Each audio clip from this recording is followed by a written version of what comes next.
If you want your oil painting sunset to glow and your river reflection to look calm and realistic, this oil painting landscape tutorial is for you. In this step-by-step oil painting for beginners and intermediate artists, I'll show you how to make your colors shine using simple professional techniques. You'll learn paper towel oil painting techniques to create realistic trees, foliages and branches quickly on a painting panel.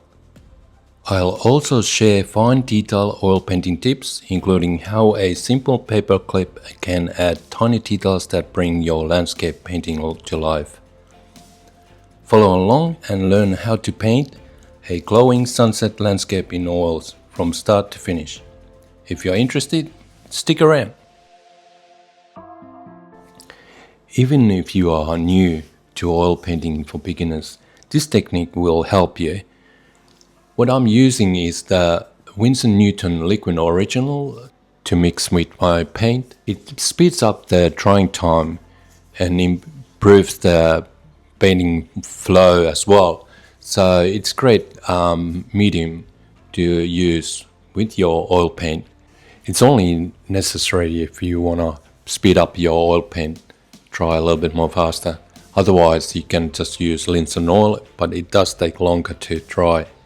Like you can see, I just applying the paint on the panel with my palette knife and using these colors. So we keep it nice and light colors because our underpainting has to be a shine underneath when we add some colors on the top of it.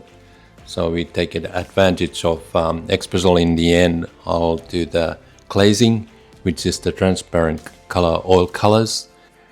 When I do the first blending, I'm using the semi-coarse bristle brush first, and then afterwards I'm using the very soft bristle brush, which is the final undercoat what we're gonna leave for dry couple days.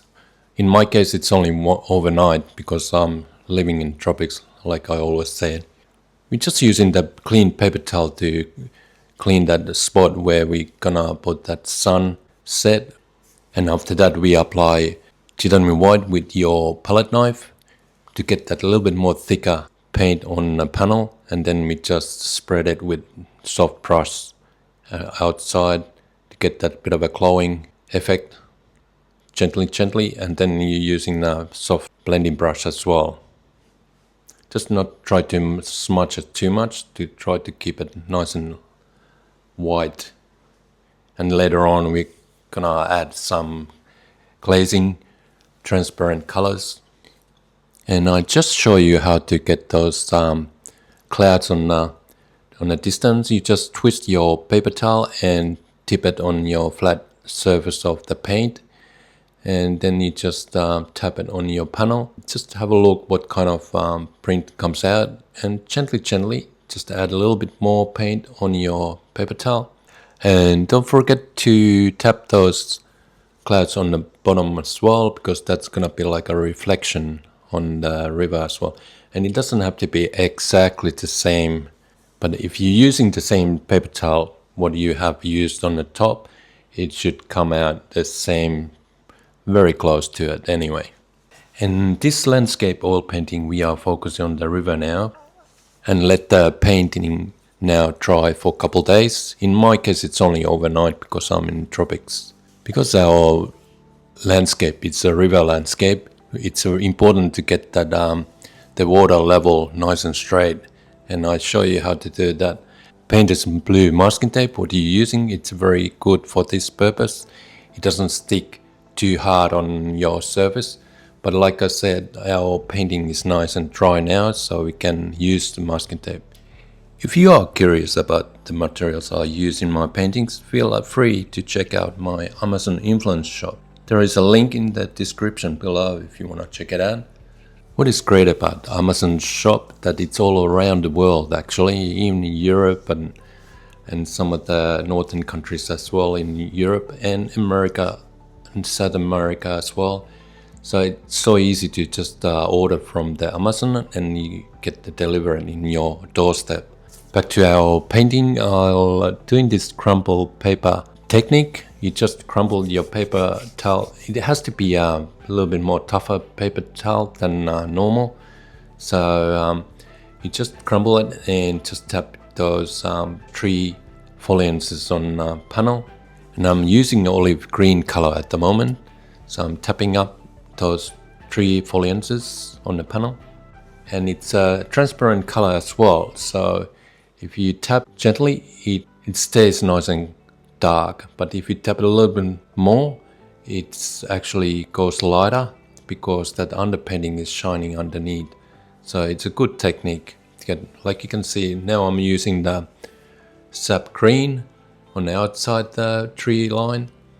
And again, it's a transparent color, and more you tap, more lighter it goes, and you got that underneath painting shining through that green color.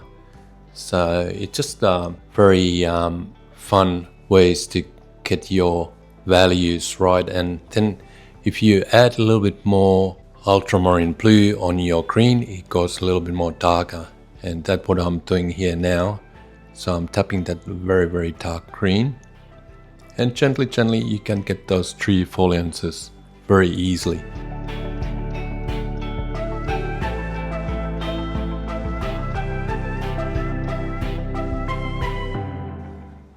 And don't forget to tap those 3 underneath that blue masking tape. It's our reflection of those trees as well, and do the same thing, tapping up those tree lines, but on the river side underneath.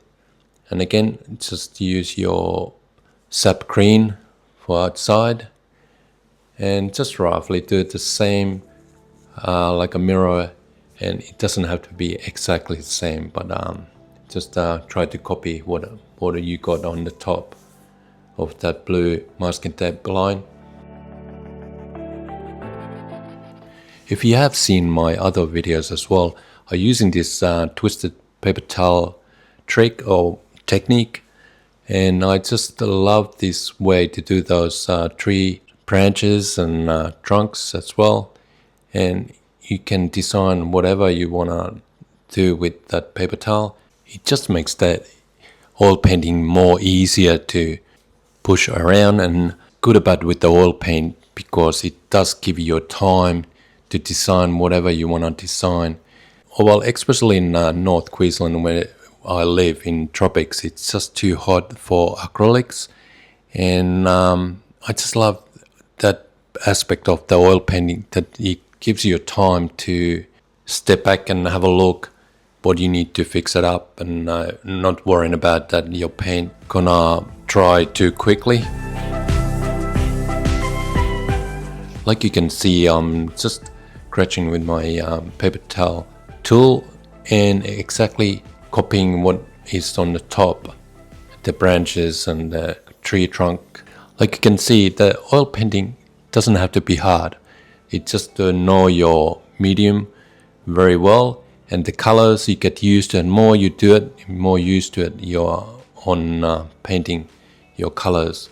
And here I'm just using the flat paintbrush to get the reeds in the water, and that's very easily done. And again, it's a transparent color, sap green, what I'm using here, and I'm just gently tapping those reeds. It just works really well.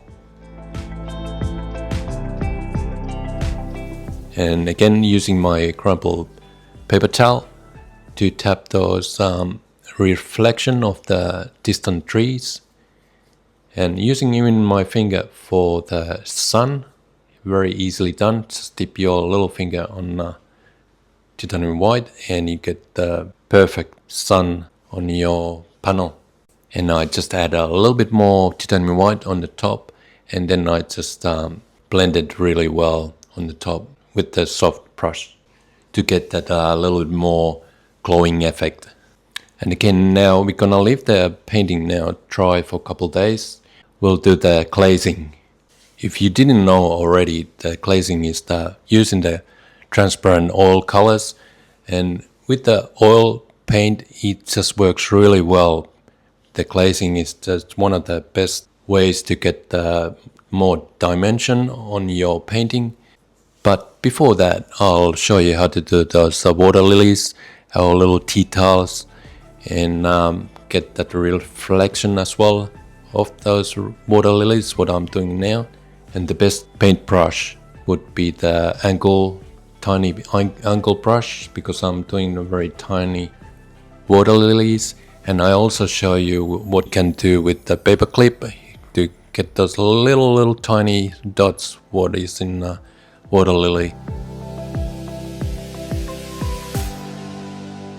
And once in a while you can see my little finger to drag the paint underneath that water lily, gives that bit of a reflection of that water lily.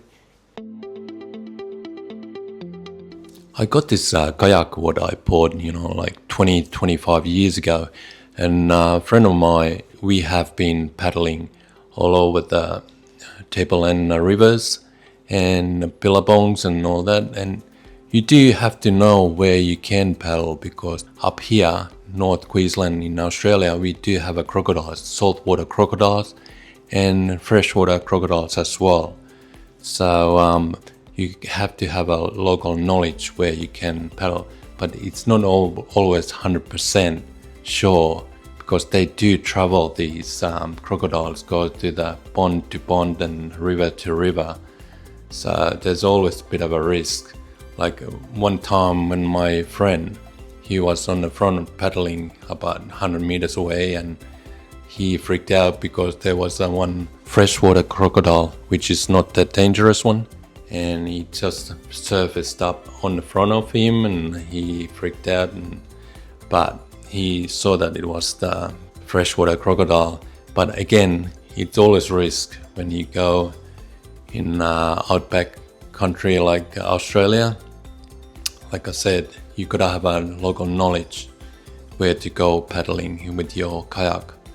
But it's just a beautiful, calm places I've been and seen in my kayaking trips, and doing some fishing as well along the rivers and the billabongs, and it's just a beautiful, calming scene. Like you can see, just adding up some Indian yellow underneath that sun and on the reflection as well, and just blend it really well. And again, I'm putting some burnt sienna and blend it, and it's just easy, just give it a little bit more dimension for the painting. And you can add a little bit more. A couple of days when it's dry, you can add again. You can do as many times you want if you want a little bit more color on your painting.